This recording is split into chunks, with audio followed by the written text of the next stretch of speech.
The 4th of July and motocross in Michigan is fast becoming a tradition for riders and fans.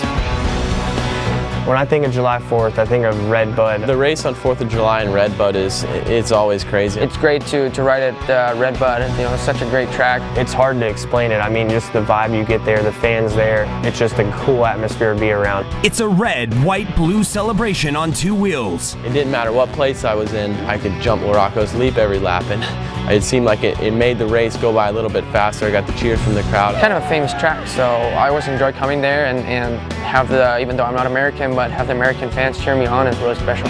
The Lucas Oil Pro Motocross Championship roars in Red Bud, live on MAV TV.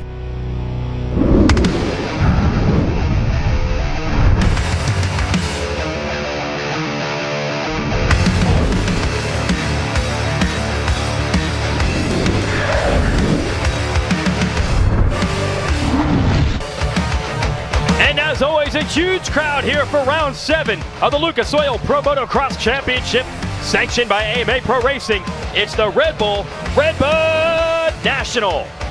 Hello everyone, Jason Wygant, joined by multi-time motocross and supercross champion Grant Langston. Georgia Lindsay will be down among the throngs of fans, keeping us updated trackside all day long. And this is the America's birthday tradition for this sport. We're lucky enough the calendar happened to fall where it actually is July 4th today, so a great day for racing. First motos will be live here on MAV TV and also at ProMotocross.com. Our second moto coming up live at 4 p.m. on NBC, and Saturday night we'll have our coverage of the second 250 moto. Since it is July 4th, we want to honor America's birthday the best way we can, so we'll send it to our live track announcer Tim Cotter, and we'll get our national anthem started. And now, if you could turn to the podium. Presenting our national anthem from Buchanan, Michigan, native Ann Schrader. Oh, say, can you see by the dawn's early light what so proudly we hailed at the twilight's last gleaming, whose broad stripes and bright stars through the perilous fight, oh, the ramparts we watched were so gallantly streaming, and the rockets' red glare, the bombs bursting in air, gave proof through the night that our flag was still there. Oh, say does that star-spangled banner yet wave o'er the land of the free and the home of the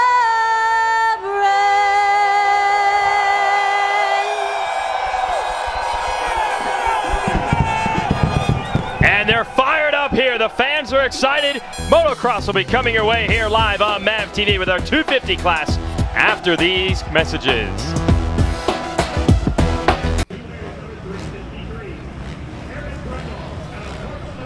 Back here at Red Bud, riders are completing their sighting lap and headed to the starting gate. We're going to go racing. We'll show you exactly how we do it with our 411. It's a 2-moto format, and we'll have 2 classes today, so 4 total motos throughout the day. We'll have our first ones here on MAV TV, then you can flip over to NBC for our second 450 moto. In each class, we'll total up the 2 races to determine a pair of overall winners for the race day. In case of a tie, the second moto breaks the tie. So as these riders come to the line, really interesting, the different mix of experience levels and also expectations. The FMF Orange Brigade KTM team is a transitional team from the amateur ranks into the pros. They picked up a new kid, Daniel Baker. He's trying to make the best of his new situation. I came on to the Orange Brigade KTM team a little bit sooner than what I thought I was going to. I was supposed to race Loretta Lynn's this year, but man, KTM put something together a little special for me, and they were like, listen, We don't want to see you race Loretta's this year. We want to see you do the Pro Nationals. We saw potential in his speed and his attitude that made us want to help him a little bit more right now. We felt like there wasn't anything to gain by riding another year as an amateur for him in particular.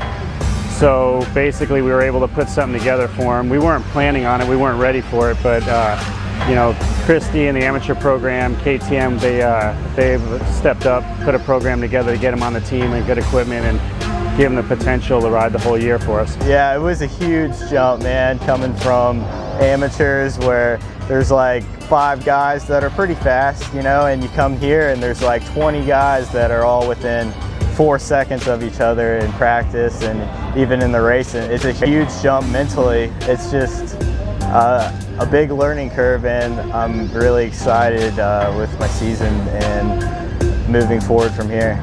I think a lot of amateurs think that it's easier than what you actually think it is, and it was pretty gnarly coming into the first round with a 35-minute moto, and I'm really looking forward to the next half of the season. We'll see how Daniel does. Been knocking on the door of a top 10. Now let's introduce Georgia Lindsay at the GoPro starting gate. Yes, now obviously within motocross, injuries are a huge thing within our sport, and unfortunately we're missing the number 50 of the Monster Energy Pro Circuit, Kawasaki of Adam Cincerillo.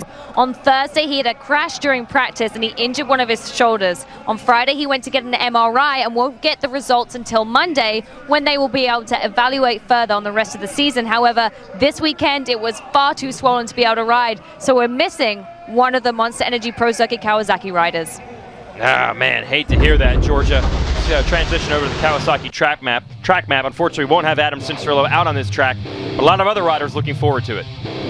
Well, we're at Red Bud, one of the greatest racetracks of all the circuit. Drop that gate, sweeping left on the gas. Hopefully you get that motorsport.com hole shot into a horseshoe right-hander. Then you make the left, go past the Fran Mechanics area, off the Bud Light drop-off. Now you're down to the lower part of the track. This section gets really rutted, a little double out of that turn.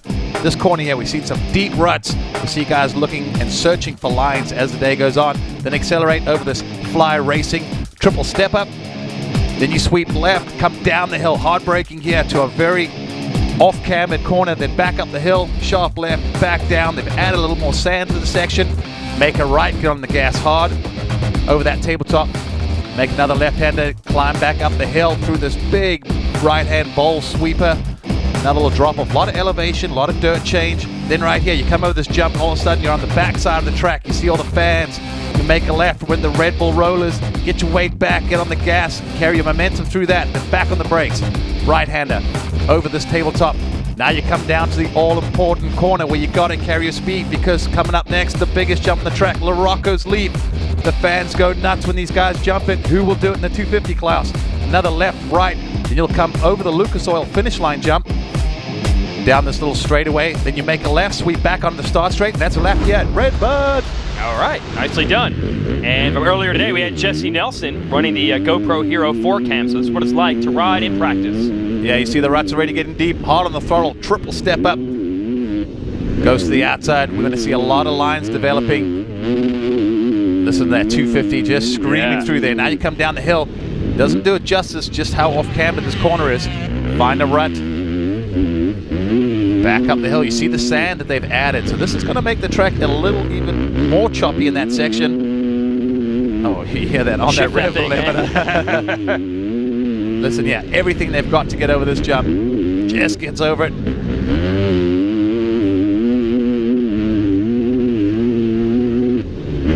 This right-hander here, they call it the Monza turn, to lead him back down. And then they're headed over to the other side of the track that has Larocco's Leap.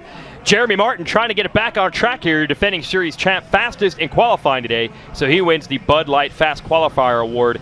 He was logging that time in the first practice session. On the right side, though, his teammate Cooper Webb was fastest in the second practice. So good to see Cooper getting back up to speed, returning from injury. And Alex Martin is going to run our live Fram Cam, and on board with him, remember, Amart won his first career moto last week at Budds Creek and actually tied for the overall victory. So we'll see if he's going to be able to replicate that type of performance here. KTM keys to the moto, Grant. Well, who can make Larocco's leap? On a 250, it is very, very tough, but there's a lot of time to be gained or lost by not jumping it. Line selection, we've seen in practice already. There are a lot of lines developing. This is a great racetrack and no mistakes. We're now in the second half of the season, cannot afford to lose a ton of points, and not to mention this track is tough. See, it's easy to make mistakes here. Cut out the mistakes. Marvin Musquin, your series points leader of the number 25, has a 10-point edge over Jeremy Martin. A lot of people theorizing that this track and the next one at Millville will kind of favor Martin. So we're going to see if Musquin can fend him off today, if Martin can make up ground. But what we really just want to see is these two actually battle it out at a moto, which somehow hasn't happened through the entire first half of the year. It's going to happen. It's only a matter of time. All right, I like the optimism. There you go. This could be the one. Will it be Martin versus Musquin? Who else can get in there? Let's go racing at Red Bud.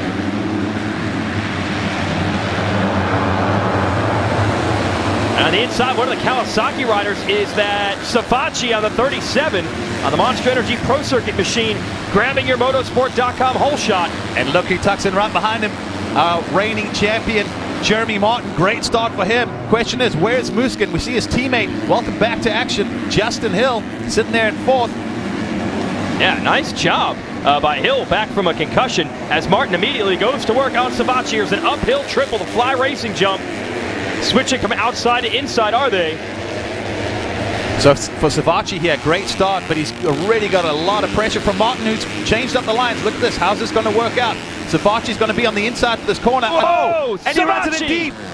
Goes down. It's hit that rut so hard. And a shout out, by the way, to the privateer Jace Owen, who's now up to second on the number 79 Honda. But this is the opportunity Jeremy Martin has been waiting for. He's got clear racetrack up ahead. Yeah, just a little mistake there from Savachi. He could tell that Martin was coming around the outside, just ran in a little bit hard into that corner, tucked the front end, bounced out of the rut, went down, throws away a good start. See how many positions he lost through that. But meanwhile, Martin's starting to already pull out of the gap. It's Owen still running strong. And then you see the red, white, and blue gear there of Matt Bisceglia. And he's battling with Webb. So Bisceglia on the red, number 38. Here's the outside line. Webb going to try to make the move. These are the Millville Sand Whoops, patterned after the whoops we'll have at Millville at our next race in the championship. Webb uses that section to pass Bisceglia. Oh, and Bisceglia goes down. And I just said to him before the race, if you can just stay on two wheels on the opening lap, you'll be fine. He gets a start and then throws it away. Webb to the outside. Does he have a run to do it? He does. Can he get Owen? He's going to be on the outside. Use the momentum. Beats him into the corner. Cooper Webb to second. Wow. Well, that was a shot there. That was one of the keys. If you can jump that jump, it shows you right there how much time there is to be gained. And look who's made some passes. Our championship points leader with a red background, Marvin Musquin. He came from nowhere. For a second, I thought it was his teammate, Justin Hill, but you can tell by their riding style, a little bit different. So Musquin now, he made some great opening lap passes. He probably can see Martin up ahead, starting to check out. But he knows he's got to clear Owen, and boy, is he trying some creative lines, looking for daylight to make the pass on the 79. He's doing a great job here as a privateer. Kind of reminds us of last week when we had Justin Starling up there. Now it's Jace Owen, who rides for Owen Motorsports. That means, yes, the family's helping. Musquin, a big drive at this hill. He's got the inside, but does he have the line? Was he close enough? Can he make it stick? This is where we'll see them split lines. Musquin is going to stay to the outside. He does. That inside line, we saw catching Savachi out last lap. Marvin is carrying the momentum around the outside. Hey, when they prep those outsides, you got to make hay while the sun shines. That's an opportunity to go the long way around. Just carry your momentum. Look at the speed Marvin carried down there. He is on a mission right now. This is a great setup right now with Martin out front, Webb second, who we've all theorized could be the potential spoiler between Musquin and Jeremy Martin. He's right in that position right now, splitting them, and then Musquin to third. And I think Webb is hooked to ride with his teammate. Pretty small gap between first and second. In fact, it's smaller than it is between second and third. So Marvin's got some work to do. And you got to also imagine Cooper Webb not really in the championship battle, but we know how he is. He's a fierce competitor. He's not going to allow Musquin to get by very easily. Not saying it's anything to do with team tactics, but we know with Cooper Webb, he's come because he wants to win, and he's closed the gap. Absolutely. He is now going after Jeremy Martin. In fact, gets a wheel on him there. Not able to jump Larocco's leap from the inside. But I've got to think that Jeremy Martin now knows Cooper Webb is there. And Musquin in the back, and the fans at Red Bud getting into this. Look how much time the Webb lost by not jumping Larocco's leap. That is so crucial on these bikes because it's about a full second difference, I think. I mean, it's really close, and that's huge. You can work so hard on the whole track to gain half a second and then throw it all away by not jumping that jump. So maybe Webb next time around might just try and follow his teammate, go the long way around, carry the momentum, and get over that massive jump. Yeah, and I was talking to some riders earlier today, like Brock Tickle in the 450 class, and he says if you don't jump that, it kind of upsets your momentum all the way around the track. Clearing a triple actually doesn't take that much energy if you get it right. We're going double, single, and then you got to land on a flat. It's a lot harder. It uses more energy, yeah. Right. And that's a good way to put it. It kind of throws you off a little bit because you start thinking about, oh, I didn't do it. Yep. Rather than I'm nailing everything. You know, I'm getting this track down. So Webb now has to go back after his teammate, try and close that gap up. Let's see if Cooper is able to do it. I wonder if that ankle injury is not maybe making him a little more cautious and trying not to jump. Because think about it, you case that jump. It's a hard landing. Yeah, torn ankle ligaments, crashed at the finale for Monster Energy Supercross in Vegas, then hurt it again in the second moto of Hangtown. Missed about 5 weeks of riding, returned to racing last week at Budds Creek. Rode a lot better than the results would indicate. He ended up 14th in the second moto, but that was due to a crash. It was actually pretty fast, and now that we have good conditions, he's free to go back after his teammate, and I think he's inched up on him just a little bit from where they were after he didn't jump the jump. Well, Cooper Webb may have been injured and not racing, but I do know that he had been training pretty hard with his trainer, Gareth Swanepoel. They'd done a lot of gym work, a lot of rehab, and now look at this guy. We got Osborne, Zach Osborne. He wants to join the party. He's actually closed up on Muskin. Muskin looked like he was on a mission there at the beginning, but hasn't been able to close the gap. So the front four were bunching up. But you see these guys not jumping it. We didn't get to see, did Martin do it? I think not, because look at the gap. It's actually a little bit closer. So two different battles to watch. Muscan is going to potentially deal with some pressure from Osborne on that Rockstar Husqvarna in fourth. While Webb goes after his teammate Martin up front. And you're right, it doesn't look quite the same for Muscan like it did 2 laps ago. He was absolutely on fire at the beginning of lap 2. Now has to reset himself. But he did set the best lap, the previous lap, not this last one, but the one before that. So he does have the fastest time, but that last lap around, the fastest guy was Zach Osborne with a 2:01. The only rider to do a 2:01 on that last lap. So he's the one making up some ground. Oh, Martin there didn't get a good drive. Saw the bike hopping and bouncing. Look at that. Cooper Webb right back at it. And Webb. And if anyone at home is saying, well, these guys are teammates, and the one guy's battling for the title and the champion, that does not matter between these two. Like you said, Cooper Webb is a competitor, and if he can win a moto, he's going to go for it no matter who it is in front of him. Last year, these two are 1 and 2 in points for a large part of the series, and they battled hard, including at this race last year where Martin won the overall and Webb won the second moto. Also, so we might have a rematch. It's early enough in the season. I don't believe we're going to see team tactics. I'm pretty sure they've just, like they would tell their guys at any given weekend, just don't clean each other out, you know. Race, don't hold each other up, don't make each other's life difficult. We are a team, but once they put the helmet on, these guys are individuals. They're riding for themselves. They're riding for pride, for race wins, championship points. Christian Craig is 5th behind Osborne. Then it's Hill 6th, Alex Martin up to 7th, making some moves. Chase Owen back to 8th. Nelson and Chris Aldridge round out the top 10, and somehow Joey Savaggi is back up to 11th after that crash while leading on the first half a lap. Let's see this. They're all going outside now. Does it. Does it. So Martin, Webb comes up just a little bit short, but hey, sometimes you just have to do that. You know, almost plan to just case it. And I think Muscat now also did, he was out of the camera, but he did not lose any ground. No, in fact, I think he closed up. So we're looking at potentially 3 riders fighting for the lead. And don't count out Osborne as well. Alex Martin trying to slice through traffic with the Fram Cam. He is battling for 7th.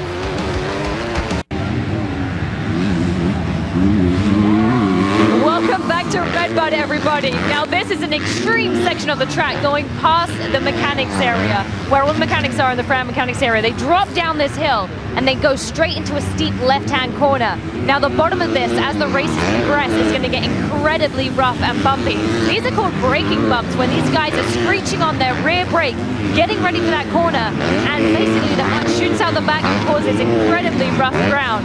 So this could be a place later on in the day that gets kind of rough. It's always rough outside for Georgia compared to what we have here in the booth. But you can already see how bad the braking bumps are in that section behind her, and even in this uphill, the track is really choppy and the day has just begun. The nice thing was actually seeing Georgia standing there gives you an appreciation of the speed that those guys go off that drop. I mean, it's a bit of a blind drop-off. I remember a few years ago, Alessi went down the backside, and that was really ugly what happened after that, because it's a blind side and the guys are going so fast. It's really hard to just change direction or slow down. What intensity here at the front of this moto. Jeremy Martin leading Cooper Webb, a pair of Yamaha Star Racing machines. And you got Musquin on the Red Bull KTM in third. And as we said, all three have been exchanging fast laps. The Yamaha people on the side of the track cheering their guys on. What's funny is if you look at the lap times from the last lap, the front four riders, their lap times were split by 0.4 of a second between them evenly. So these guys are giving it everything they got. Like you said, Jason, it seems like one of the four has a good lap and then another one doesn't. Look at this. Webb jumps it. He's got to the inside. Can he make it happen? Pass him? He's got the inside. They're going to come together. It's a game of chicken. Who's going to let off first? It's Martin, and that allows Webb to take the lead. Welcome back, Cooper Webb. That just shows you how important it is getting over Larocco's lead. I mean, it wasn't even like Webb was right on Martin like this right now. I mean, there was a 10 bike length lead for Martin, and all of a sudden, unable to do it, Webb holds it on, pulls the bike up. You see him lifting. That's when they get the handlebars up. It's like a ski jumper going off a drop-off. They pull up. For these 250Fs, that is a massive jump. It's every ounce you have out of these machines. And look at the battle up front. Musquin now on the tail end of the front two. Woo! First time we've seen it this year. Martin and Musquin hooking it up, and right now it's just not the same Jeremy Martin that we expected. You give this guy the lead to moto, but he's little mistakes here and they're costing him. See, my optimism paid off. It did, yes, They're starting to bunch up. They're right there. Why did you just say that at Hangtown? We would have got it right off the bat.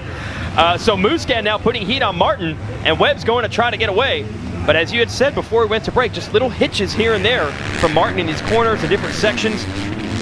I got a feeling the lead.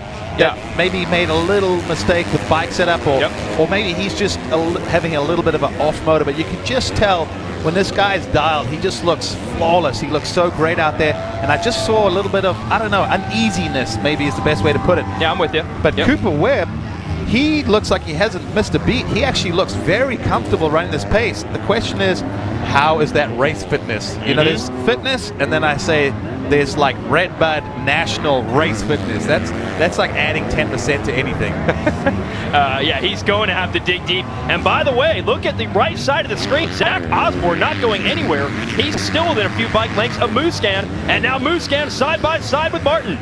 Musquin down to the inside. Is he able to jump this from the inside? I don't think so, but he might want to just take the line away from, like he did right there, take the line away, make sure no one can jump it, but he gets a pass made. Sometimes you have to sacrifice a little bit for the overall gain. He just got around his main rival. Not only is that a big swing in points, that's a 4-point swing right there, but it's a big mental swing. Absolutely, because these guys have not faced off head-to-head in any race this year. So we're wondering who's the quicker guy, who's the faster guy. At least for the moment, the answer is Musquin.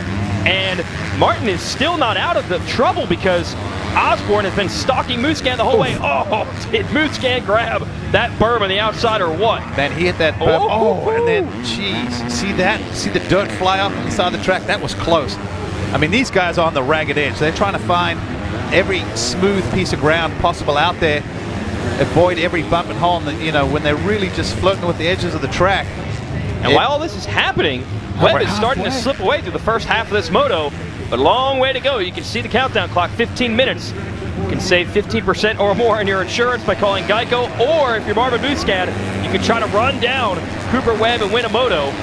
I'd say the insurance opportunity is there for a lot more people than it is winning one of these motos. There's only a handful of guys that can do it. We're down to 4 of them. And what can you say about Zach Osborne? Really strong the last couple of weeks on the Rockstar Husky, and this might be his best one yet.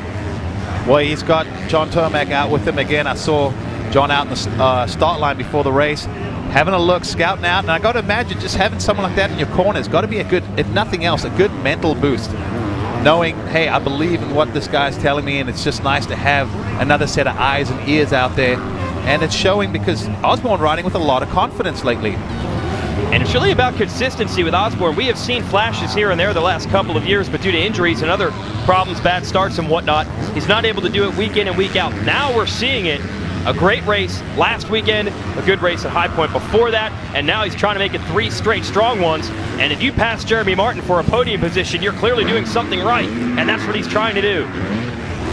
Martin gets over that time, but that was a smart move from Muska in the previous lap. Get to the inside and take the line away at the exit. That's the only thing that is tough for these guys. If you're going to try and jump LaRocco's lead, you have to rail the outside, which leaves the inside open for something like that to happen. And Muscan now has to go to work on Webb, who has a 3-second lead. Webb's starting to check out. Folks, it's Lucas Oil Pro Motocross out here. There are actions and reactions. Weather will play a factor in 30 minutes. Feels like a lifetime. We're headed to Millville. That'll be our next race. Live on MAV TV.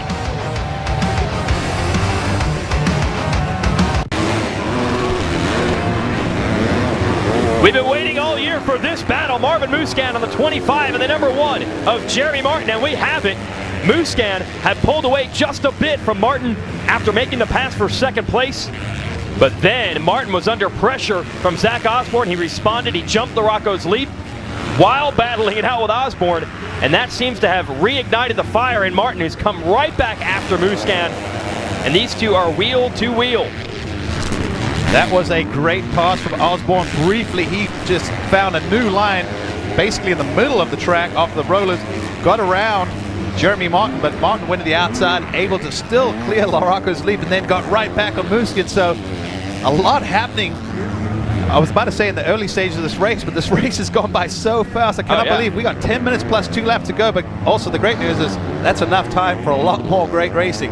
And despite all this intensity we're seeing from Muscan, Martin, and Osborne, second, third, and fourth, Cooper Webb continues to get away. 2.7 seconds is the lead. Just see the top of his helmet in this section, and you see all 3 of these riders in the same shot. I don't think he's really getting away. Oh, look at Martin. He picked up on that line where Osborne passed him, so that is a great line. I mean, it seems pretty obvious when you sit from the outside and look at this. Pull the trigger here? Oh, he is. Oh, but he can't because Muscan came across. But they're side by side. I think he's got him back. Jeremy Martin, what has happened today? The first half of the moto, we were talking about him struggling, and he just found his mojo. And now he's coming back. Is he going to go after his teammate? Maybe, yeah. So momentarily he had dropped back to 4th. Osborne got him. And suddenly, Martin was like, I can't handle this anymore. I got to wick it up. He did. He fended off Osborne, and a lap later, he has caught and passed Muscan. So now it's Muscan's chance to return serve. And while all this battling is going on, as you mentioned, Cooper Webb's ahead of them. Can they catch him? And you know what? One good thing about sometimes being passed, repassing people is you learn. And Martin, Jeremy, right there, number 1, got passed by Osborne off the rollers in that middle line. And then he just basically did the same thing and almost got Muscan back. Well, it led up to passing Muscan. I got a weird feeling that he's now going to use that. He's learned from it. He's a smart rider. If he catches up to Cooper Webb, okay, if Webb doesn't jump LaRocco's lead, he might just get him there. But I got a feeling that'll be the section because now Martin's seen, hey, there's a mediocre line, meaning in the middle, but it's actually smooth and fast because everyone's going either inside or outside, complete edges. So look at that. Shows you right there. The lap times. They are slowing down in this moto, but that's not due to their intensity. It's just due to the track deteriorating.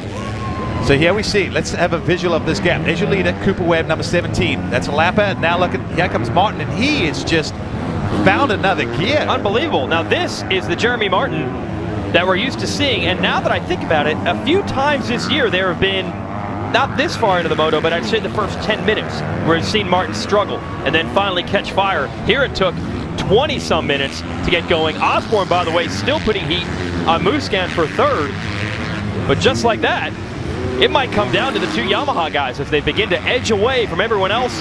Martin going to keep this thing locked on, see if he can get all the way over LaRocco's lead.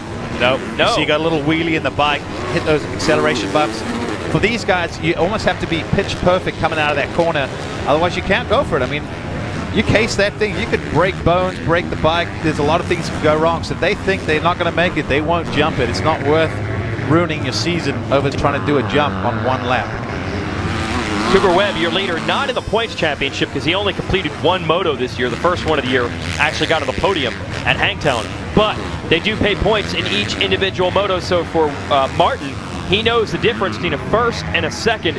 It's 25 points and 22 points. So he wants to catch his teammate to just try to score maximum points and put a rider between himself and Musquin. So plenty of motivation from each rider. Martin wants the points. Webb, you're in the lead. You want to win every race you're in. So he's not going to make it easy on him. It's pretty simple. They all want the same thing, to win. Yeah, yeah. If we keep it simple, that's all they all want to do right now. Because for Martin and Musquin, it's points and championship. For Webb, it's about showing, hey, if I wasn't hurt, Yeah. what if? Absolutely. And look at that, Martin taking a look over, because I assume at this point he could no longer hear Musquin, and that's such a, wait a minute, Osborne, I believe, has taken third away. If you look at the top of the screen, our transponder feed. So what has happened to Marvin? He must have gone down, because he just lost a ton of time in that beginning section. There's Osborne. We're still waiting for Marvin. Lapper. There he is. Oh, Wow. You see his handoff. So Musquin obviously went down, and it looks like possibly his throttle hand side looks a little bent up. You can see, if you look carefully, I think it looks just a little bit bent. We saw him shake his hand. Yeah, he's right battling. hand. He's battling to get to the front brake lever there. Yeah. Something's definitely bothering him. So we don't know what happened, but pretty sure he went down. Luckily, they had built up a pretty good lead. He's got 3 seconds now on Christian Craig, who is in the number 5 spot. Here's your motorsport.com whole shot replay. Well, we saw Kawasaki shoot to the front. Couldn't quite see the number, but we do know it's Joey Savacci. Great way to start it. Unfortunately, he ends up throwing it away about a lap and a half later, but he looked good while leading. See him crossing the line, no question about that one. He gets himself a motorsport.com whole shot. Yeah, but as you mentioned, he went down on one of the off-camber turns. Savacci back in 12th. Not much progress for getting up quickly from that crash. Webb continues to lead. Martin trying to run him down. The gap is 3.1 seconds. Osborne, Musquin, Craig top 5. Alex Martin in 6th. Lucas Oil or Facebook.com/MavTV to enter. Watching Marvin Musquin here, who has now dropped to 4th place, your series leader. We didn't see it, but we believe he had a crash, lost a lot of ground. Zach Osborne has passed him and gone, and now the pressure being applied by Christian Craig here in the Geico Honda and the Rock River Cycle Trader Yamaha of Alex Martin. Who would have thought that Musquin, who at one point was in 2nd, could be in danger of going all the way back to 6th? And we're on board with Alex Martin here, who's in that 6th place spot. Might be able to see Musquin in front of him in some of these shots. I actually had a pretty just interesting observation. It felt like the first half of the moto, Musquin seemed like the guy who came to win this. Yeah. And looked like he was going to take control and get around and win this. And Martin looked like he was slipping back, and then all of a sudden it was a role reversal. Absolutely. Musquin started going backwards, Martin started going forward. So a tale of 2 completely different scenarios of how they got here for our 2 title contenders. Yeah, and it really was about halfway through the race, exactly. Look at that, all the way in the back fender. Martin doing everything he can to get LaRocco sleep, and he does, not letting his teammate breathe easy down the stretch. Little head shake coming into that corner. He doesn't care about that either. He's taking all sorts of chances. Oh, look at the gap. It's about as close as it has been. I'd say 20 minutes, and they just missed. They're 1 minute. They did not pull the 2 laps to go board out, so we basically have 3 laps to go. Yeah. Yep, just under 3 laps to go now, and this looks like it's going to be a head-to-head battle. This is exciting. We got 2 young, fired up, enthusiastic riders. Cooper Webb is not going to roll over for his teammate, and Jeremy Martin knows that he's going to have to fight for this win. So right now, in this situation, Cooper Webb is Marvin Musquin's best friend, because he will potentially take 3 points away if it stays like this. Big difference, yeah, those 3 points. Only 10 points is the gap in the series. And Martin, he's just inching up on Webb with 2.5 laps to go. It's been a little more than inches. It's starting to come down by feet and yards. And look at it, there is no gap anymore. It is nose to tail. And we're going to hear the Red Bud crowd come to life when these guys get back in the crowded section where we got a massive crowd on hand. Oh yeah, they're running from section to section. It's what they want. Battle could come down right to the end. Martin side by side with Webb. Can he run the outside of the Monza turn? Webb's got it dialed on the inside. That's the thing though for Cooper Webb. He's going to start finding himself protecting these inside lines. That allows Jeremy Martin to open up this big, wide, beautiful, but challenging Red Bud circuit, but it gives a lot more opportunities for him. And don't forget this next corner. This is where Martin did some damage. He learned a line from Osborne. No, he's going to go a little bit. No, he did use that line. Yep, that middle line. This is a whole section that he has really excelled in. Remember, he has been jumping the Rocco's lead. Will Webb do it now? Webb switches to the outside. Webb hadn't done it the last few laps. He knows he needs to do it, and he goes for it. They both do it. So the pressure from Martin just reminded Cooper Webb, you have to jump LaRocco's lead. It is critical, especially as we come to the 2-lap card. What a gamer Webb is to start jumping the jump again, sensing the pressure from his teammate. Now 2 to go. Oh, this is what we always hope to see, is some great racing down to the finish. And this, you know, is going to come down to what happens on the last lap. Who doesn't make a mistake? Who gets through lap traffic better? We see Starling up ahead. He got a whole shot last round, and now he's coming to be lapped after leading. So it just shows you the intensity that these at least the front two right now, putting on as they start to separate themselves, looking at lap times. Webb and Martin, 2:05. The only other person to match that time is Jeremy's older brother, Alex. Everyone else, 2:07, 2:06, and even higher. So the Martin boys definitely strong down the stretch, but Webb showing he's pretty tough too. Whew. Bikes kicking so much harder on that downhill than they were at the beginning of this moto. This track has gotten a lot rougher. It's basically trying to control being out of control. That's what you do when you come to this late stage. You're hanging it out. You're on the edge.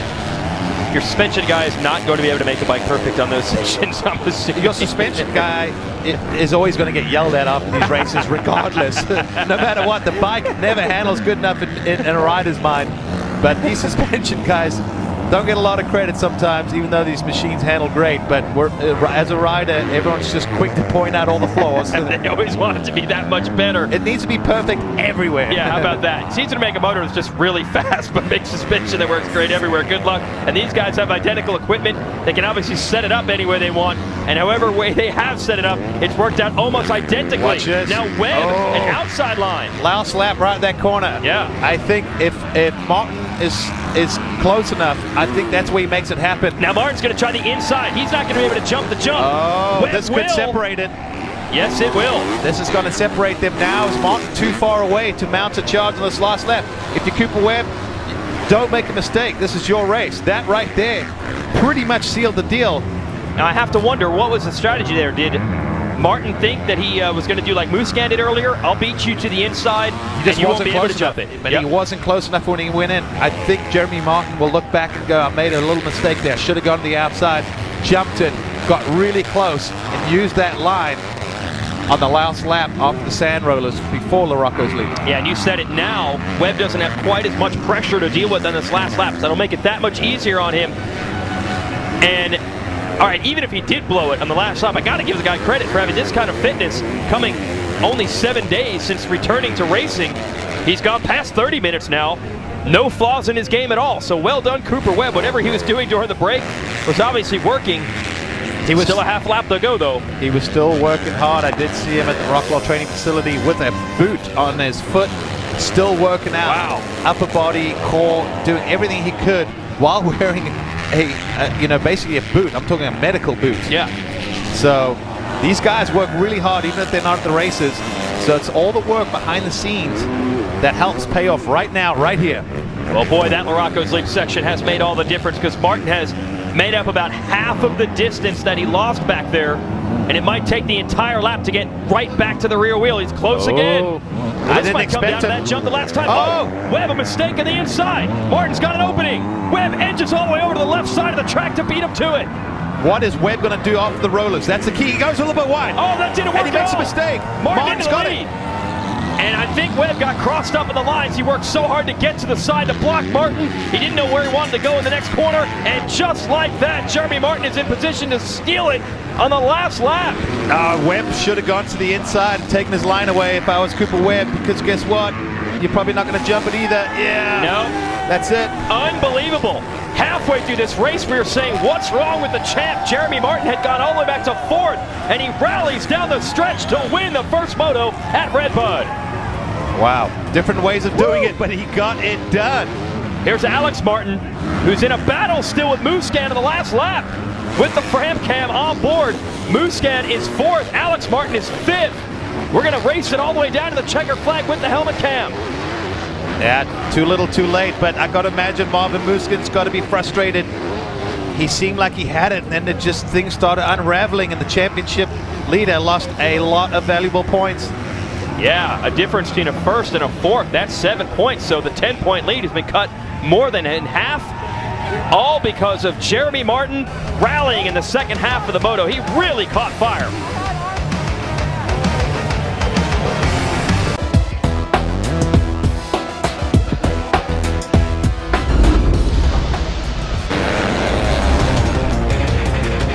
Lucas Oil race recap here.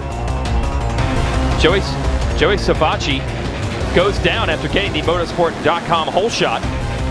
Leads Jeremy Martin in the lead, and you figure when he has the lead, it's over, right? But look at this, his teammate, Cooper Webb, jumps Larocco's lead and makes the pass to the defending series champion, and it would go from bad to worse for Martin. He would not only get passed by Webb, he would also get passed by Marvin Musquin, and then he would come back. He passes Musquin back, and then Webb gets a little lost in the lines here and makes a mistake. He tried to beat his teammate to the inside to block him, didn't know where to go after that, and this is it. On the final lap, Jeremy Martin takes the lead. Unbelievable. He led first 3 laps and the final lap, and that's how you do it in Lucas Oil Pro Motocross. Unbelievable intensity between the two teammates, and also Musquin and Zach Osborne were in the battle as well. Let's send it to Georgia on the podium and sort this out. Wow, an unbelievable race. I think that's the first time this year we've seen a real race like that. The first half of the moto, we didn't see Jeremy Martin like we normally see him, but that second half of the moto, you kept creeping back, and some of those Larocco leap overtakes, unbelievable. Yeah, no, the track's awesome. I would have had the whole shot, but I had to clutch it a little bit, and those guys were able to get by me. Joey was, and you know, I got in the lead right away, and I was just pretty uncomfortable. I made a change from the last practice to this one, and it wasn't the right direction. I had really bad arm pump for the first 15, 20 minutes, and got a little nervous. Cooper passed me, Marvin passed me, and I almost got passed by Osborne. And I was like, dude, you need to put your foot down and get going. So I was able to do that. I just can't thank the man up above enough. My mom and dad, the whole Star Racing team, Yamaha, Dunlop, Rockstar, Answer Bell helmets, 100% Garnet boots. My practice bike mechanic, Chad, you know, Pedro, my race bike mechanic, and Johnny Omar. Thank you. Perfect. Thank you, Jeremy. Yeah, really a tale of two motos for him. Struggled at the beginning, strong at the end, and that's how he gets that win. Osborne, excellent job to put it on the podium in 3rd. Musquin just holds off Alex Martin to finish 4th. And it's the rest of your top 10, and we'll send it back to Georgia. Firstly, a huge congratulations. I know you lost it on the last lap, however, you really showed strength after not being racing. Second race back, how physically did you feel? And I mean, that last take with Jeremy Martin, that must have really been a bummer for you. Yeah, it was definitely a tough moto. It was good for me to be back where I belong, but yeah, actually felt good. Felt good the whole moto, and track got pretty gnarly, pretty rough. Ride the clutch, just I don't know if it was nerves or what, but tried to hold on to it, and just idiot move on my part, went to a different line, and Jeremy got me on that last lap, so ultimately I'm happy, but I'm pretty pissed off too, so come back second moto, but can't do it without the man up above, my mom and dad, everybody over at the Star Racing Yamaha, Yamaloop team, Cannondale, Toya Escondido, Mickey Thompson Tires, Rockstar, my trainer, Gareth Swanepoel, Eric Gass, my mechanic, just the whole team, and we'll be back.